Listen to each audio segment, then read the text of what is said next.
ફરીથી એકવાર બાળકોના ભોજન સાથે ચેડા થતા હોય તેવી ઘટના પ્રકાશમાં આવી। ગીર સોમનાથમાં સરકારી શાળામાં પીરસાયેલા ભોજનમાંથી ગરોળી નીકળી છે અને આ ભોજન ખાધા બાદ એક બાળક બીમાર પણ પડી ગયો હતો, જેને સારવાર અર્થે ઉનાની હોસ્પિટલમાં ખસેડવામાં આવ્યો છે।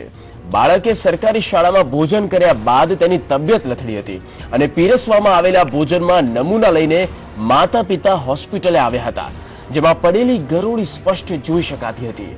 સવાલ એ થાય છે કે બાળકોના ભોજનમાં ક્યાંથી આવી ગરોળી? બાળકોના ભોજનને લઈને શા માટે નથી રખાતી તકેદારી? બાળકોના સ્વાસ્થ્ય સાથે આવી ગંભીર બેદરકારી ક્યાં સુધી? શું આવું ભોજન આરોગવાથી બાળકોનું કુપોષણ દૂર થશે? સંવાદદાતા ભાવેશ ઠાકર ફોન લાઈન પર જોડાઈ ગયા છે। ભાવેશ, વધુ એક વખત બાળકોના ભોજનમાં ગરોળી આવી છે અને બાળકોના સ્વાસ્થ્ય સાથે જાણે ચેડા થઈ રહ્યો તેવું સ્પષ્ટપણે ચિત્ર દેખાઈ રહ્યું છે। સમગ્ર ઘટના શું બનવા પામી? હાલ બાળકની સ્થિતિ શું છે?